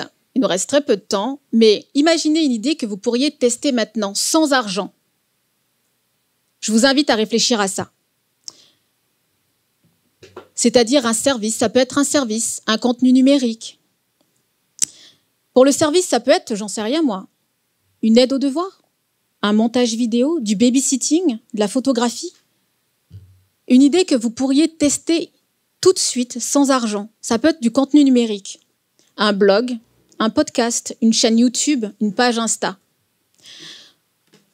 Ça peut être aussi des compétences, du dessin, de la musique, de l'art, du coaching, de la rédaction. Ou ça peut être un produit que vous pourriez vendre sans stock. Ça peut être du dropshipping, je ne sais pas si vous connaissez ça. Du dropshipping, j'ai entendu oui. Oui. Il y a du dropshipping, de la précommande, de la revente d'objets d'occasion. Et donc, en fait, vous voyez, c'est possible de commencer sans avoir une fortune, sans avoir 1 million. Vous pouvez tout de suite tester une idée. Oser demander de l'aide et s'entourer. Ça, je l'ai appris au cours de mon parcours au sein de Pépite. Je me suis rendu compte qu'il ne fallait pas que je sois isolée. Isolée, être seule, ça a été... j'ai testé ça au début, j'avais vraiment du mal. Je progressais beaucoup moins vite et j'avançais pas aussi vite que je le voulais. Parce qu'en fait, au départ, moi, quand j'ai commencé, j'avais une autre idée reçue de l'entrepreneuriat. Faut pas que je parle de mon idée, sinon il y a quelqu'un qui va piquer mon idée. Je suis sûre, le frère à côté, il va vouloir partir avec mon idée, il va monter le truc. Ne pas en parler de son projet, ça, c'est une erreur. Et c'est une erreur que j'ai apprise très rapidement. Donc, il faut oser demander non seulement de l'aide, oser parler autour de soi de son projet. Parce que cela, ça permet en fait de bénéficier de l'expertise et du soutien des personnes beaucoup plus expérimentées. Dans le dispositif Pépite, on a l'obligation d'avoir un tuteur pro et un tuteur académique. Ce sont des personnes qui vont nous guider dans le montage de notre projet. Et le fait d'avoir ces personnes-là expérimentées autour de moi et qui sont déjà passées par ce chemin-là de l'entrepreneuriat, ça m'a beaucoup aidé parce qu'eux ont déjà fait des erreurs avant moi. Et ils en ont tiré des leçons de leurs échecs. Et ces échecs-là qu'ils ont vécus, en fait, ils ont un immense savoir à transmettre. Et leur savoir, leur expérience, ça m'a permis d'éviter de faire les mêmes erreurs, d'avancer plus vite, d'avancer de manière plus efficace. Donc, trouver un mentor, trouver un coach, ça peut être très enrichissant pour soi et pour son projet. Parce qu'ils peuvent nous guider, nous conseiller et surtout ça, c'est nous pousser à nous dépasser. Donc, il ne faut pas avoir peur de solliciter l'aide de nos camarades, de nos collègues ou de notre réseau. Tout le monde a besoin d'un coup de main de temps en temps. Être entouré de personnes bienveillantes et positives comme Naomi nous aidera à rester motivés à atteindre nos objectifs plus facilement. Donc pour moi, demander de l'aide, là je suis sûre que vous êtes en train de vous demander mais c'est quoi le truc de Carrefour au milieu? De quoi elle va nous parler? Et bien justement, c'est la fameuse histoire que j'avais envie de vous raconter et j'avais trop hâte. En fait, en 2023, j'étais totalement perdue. Donc c'était, il y a à peu près presque 2 ans. Moi, j'étais perdue. Je venais de rentrer de Nouvelle-Zélande, je venais de finir un semestre en école d'architecture et je venais de valider en fait ma licence de géographie. Et je revenais de Nouvelle-Zélande. J'étais pleine de projets, j'étais très enthousiaste et tout. Et puis quand je suis arrivée ici, là d'un seul coup, je suis perdue. C'est le vide. Je me suis demandé, mais qu'est-ce que je fais? Est-ce que je vais repartir en master? Ou je vais me trouver un travail? Ou je vais lancer mon projet sur les loufas? Et je ne savais plus quoi faire, en fait. J'avais envie, en fait, de continuer à travailler sur mon projet et créer concrètement mon entreprise. Mais en fait, j'avais peur. J'avais peur de l'échec. J'avais peur de plein de choses. Et j'osais pas. Et j'osais pas, en fait, même me l'avouer, je ne savais pas quoi faire. Et en fait, plus le temps y passait, et plus, en fait, cette sensation, elle devenait oppressante. Et un matin, alors que je partais faire les courses avec mon conjoint et mon fils, là, je lui raconte un peu mes doutes. Et je lui confie que là, je suis perdue, je ne sais pas du tout quoi faire. Donc, j'ai 3 solutions qui se proposent à moi, mais je ne sais pas laquelle choisir. J'ai peur de m'engager sur ce chemin et me rendre compte que ce n'est pas là que je voulais aller, et ainsi de suite. Et j'avais peur aussi de l'inconnu. Donc, je lui confie comme ça mes doutes dans la voiture, et on arrive sur le parking de Carrefour. Voilà, c'est pour ça que j'ai mis le logo là. Et il descend avec notre fils. Et en fait, moi, toujours perdue dans mes pensées et tout, j'étais assise côté chef de bord. Et puis, je suis là, je suis en train de penser. Je réfléchis, il faisait chaud, mais j'avais besoin de réfléchir. J'étais perdue dans mes pensées. Et là, d'un seul coup, je sens la voiture qui recule. Je sens un choc. Je me vois reculer et revenir. Et je me dis, mais qu'est-ce qui se passe? Et là, en fait, je vois une dame. Elle venait de heurter la voiture. Elle venait de heurter la voiture en reculant, en fait. Je ne sais pas comment elle a fait. Pourtant, elle avait un bip de recul. Mais elle a réussi à tamponner la voiture. Et donc là, je la vois, elle descend, elle s'excuse. Elle me propose de remplir un constat, mais je lui explique qu'en fait, le véhicule, c'est pas le mien, c'est celui de mon conjoint. Donc, il va falloir attendre. Et quand mon conjoint il part avec mon fils faire les courses, il faut attendre longtemps, en fait. Des fois, ils partent 1 heure, 2 heures. Et donc, je me suis dit, mince, il va falloir que je tienne la conversation avec elle pendant 1 heure, 2 heures. Et donc, j'étais pas très bien. Et puis, voilà, elle accepte. Elle dit, mais il n'y a pas de souci, on attend qu'il revienne, même si ça prend 2 heures. Bon, j'étais un peu soulagée. Et puis, là, on se dit, on commence à discuter. On tape la discute. On discute de tout et de rien. Je lui demande, ah, vous êtes une femme d'où? Voilà, elle m'explique et tout. Moi, je lui dis, moi, je suis de Lifou. Et on continue comme ça la discussion, jusqu'au moment où je lui demande, mais en fait, vous faites quoi dans la vie? Et là, vous savez ce qu'elle me répond? Je suis conseillère en création d'entreprise à la CMA. J'accompagne les porteurs de projets à créer leur entreprise. Là, je vous dis, j'ai un frisson qui me traverse le corps. Je cours, j'ouvre le coffre, je sors. J'avais un carton d'éponge, de mes éponges Loufa, et je vais devant elle et je commence mon pitch. Je lui présente en fait mon projet. Voilà, je fais ça, je fais ci, machin et tout, les Loufa, le truc et tout, ça remplace les éponges les éponges plastiques et tout. Et en fait, c'est comme ça que officiellement, je crée mon entreprise. Juridiquement, c'est-à-dire je signe les papiers, je suis en train de faire ma patente. Et c'est comme ça en fait que je rencontre la personne qui va m'aider à monter officiellement mon entreprise. Dans le parking, elle tamponne ma voiture. Et en fait, la morale de l'histoire, c'est que parfois, il suffit d'oser parler de son projet, de poser des questions et de partager ses doutes. Souvent, l'aide dont vous avez besoin, ça peut venir au moment où vous ne vous y attendez le moins. Vraiment. Pour moi, ça a été ça. Mais si finalement la dame, elle n'avait pas, en plus conseillère à la CMA, et c'était exactement l'endroit où je devais aller. Et elle rentre dans la voiture. Non, mais le nombre de chances, je ne sais pas. Mais pour moi, ça a été le signe. J'ai dit, bon, master, laisse tomber, trouver le travail, laisse tomber, on va aller dedans. Donc, c'est un signe de la vie. Donc, j'ai saisi l'opportunité et j'ai créé comme ça, en fait, mon entreprise. Et donc, ici, j'ai longtemps cru qu'il valait mieux garder les idées pour moi-même, attendre d'avoir tout parfaitement préparé avant d'en parler. Mais un jour, j'ai compris à quel point le fait de garder le silence, d'avoir peur qu'il y ait quelqu'un d'autre qui nous pique l'histoire, qui nous pique l'idée et tout, en fait, c'est un mythe qui nous prive énormément d'opportunités. C'est pour ça, si jamais vous lancez dans un projet, que ce soit entrepreneurial ou autre, n'hésitez pas à en parler autour de vous parce que vous avez peut-être des personnes qui peuvent vous aider, peut-être des personnes qui ont les ressources dont vous avez besoin. Donc, c'est surtout ça. Moi, quand je me suis lancée, là, j'ai commencé à me préparer pour présenter mon projet à Pépite. Et moi, à ce moment-là, en fait, j'avais ni graines, ni éponge de Loufa à montrer au jury. Parce que pour intégrer Pépite, en fait, vous préparez votre projet, vous faites une présentation devant le jury et vous intégrez, c'est eux qui décident si vous intégrez le dispositif ou pas. Donc, moi, j'avais ni graines, ni éponge de Loufa à montrer au jury. Un projet sur le Loufa sans le Loufa, c'est moyen, quoi. Et donc, à ce moment-là, j'avais 2 options qui s'offraient à moi. Garder le silence et me débrouiller toute seule avec une présentation théorique ou ouvrir la discussion et demander de l'aide. Et donc, quelques jours, en fait, avant la présentation, je décide d'en parler à ma famille, à ma fratrie. Et j'ai un de mes frères qui me dit « Mais attends, mais en fait, on a une amie de la famille qui cultive ça. Tu devrais la contacter. » Et là, j'ai même pas attendu, j'ai composé son numéro et je me suis procuré des graines et un échantillon pour le jour J de la présentation. Et heureusement, parce qu'en fait, le jury, il ne connaissait pas du tout cette plante. Et si je n'avais pas osé en parler en fait, autour de moi, j'aurais perdu une occasion en or en fait, d'appuyer mon projet concrètement. Donc la leçon en fait, à retenir ici, c'est que parler de son projet, c'est ouvrir des portes.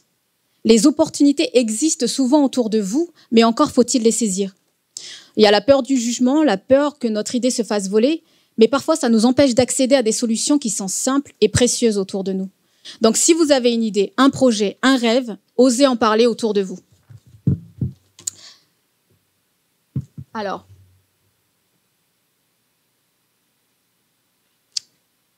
je voulais vous parler des modèles, mais il ne nous reste plus beaucoup de temps.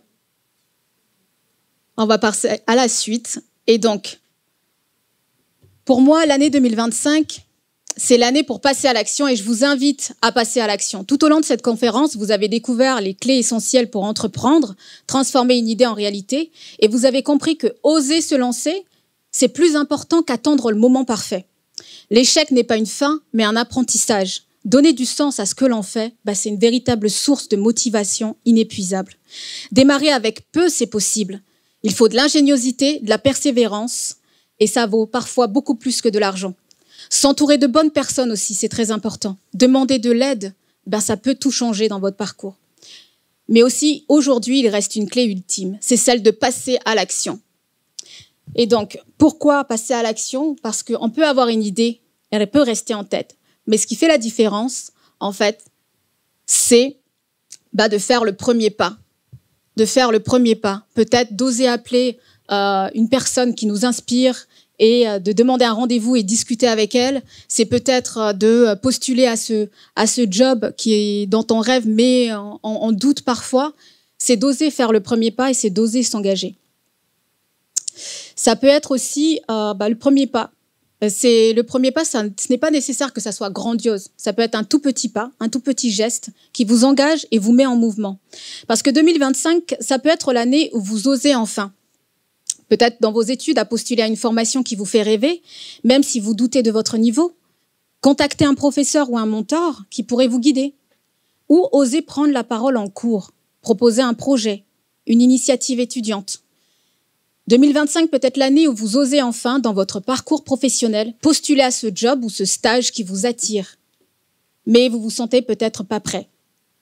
Ou monter un petit projet à côté de vos études pour tester une idée. Ou contacter une personne inspirante sur LinkedIn et lui poser une seule question qui pourrait vous aider à avancer. 2025, ça peut être aussi l'année où vous passez à l'action. Dans votre vie personnelle, osez dire oui à quelque chose qui vous effraie, mais qui vous attire en même temps. Dire non à une situation qui ne vous convient plus. Prendre du temps pour vous, quelque chose qui vous passionne, mais que vous repoussez toujours. Quel que soit le domaine, ce qui compte, c'est d'agir.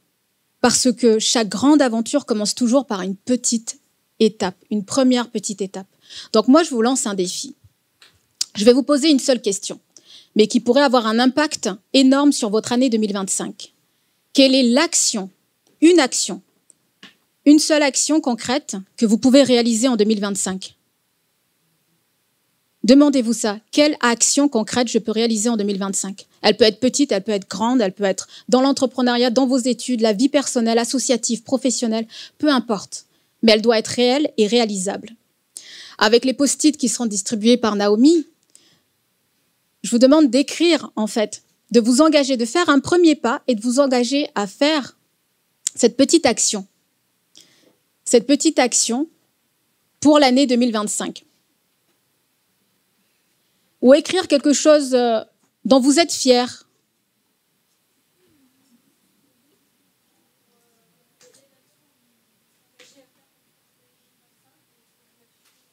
Voilà. Donc, disons que c'est un petit engagement pour vous, mais entre nous, écrivez une seule action que vous pourriez vous engager à faire pour 2025. Ça peut être dans n'importe quel domaine.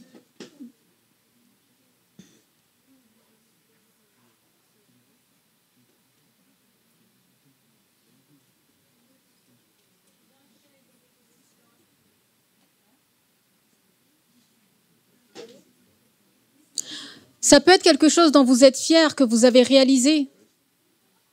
Ou ça peut être une action que vous vous engagez à faire cette année. Ça peut être une action, une réalisation ou une épreuve que vous avez surmontée dans votre vie.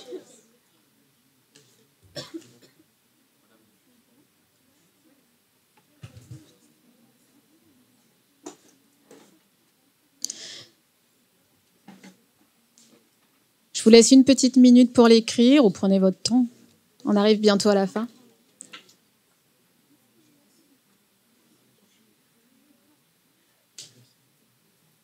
Une fois votre post-it rempli, je vais vous inviter à l'afficher sur ce beau tableau. Mais c'est anonyme, vous n'allez pas signer, vous n'allez pas mettre votre nom, mais vous pouvez aussi le faire. T'as signé? Tu l'as fait? Allez, vas-y. Pourquoi je vous demande de le mettre sur ce petit tableau blanc? Parce qu'un engagement écrit a bien plus d'impact qu'une promesse faite dans notre tête. Vous voyez où je veux en venir? Alors aujourd'hui, vous avez un choix. Ouais. D'accord. Donc aujourd'hui, vous avez un choix. Rester spectateur ou devenir acteur de votre propre histoire. Vous avez ces deux choix. Qu'allez-vous faire pour avancer? Quel sera votre premier pas pour 2025? Le futur appartient à ceux qui agissent. Et si c'était votre tour? Oletia Tchahouach, merci pour votre présence et votre engagement aujourd'hui. Le monde appartient à ceux qui transforment leurs rêves en actions concrètes. Vous avez en vous la vision et le courage. Et pour vous, c'est le moment de briller. Donc, je vous remercie pour votre présence, je vous remercie pour votre attention, pour le partage aussi. Pour moi, ça a été un moment très agréable. Merci pour les échanges.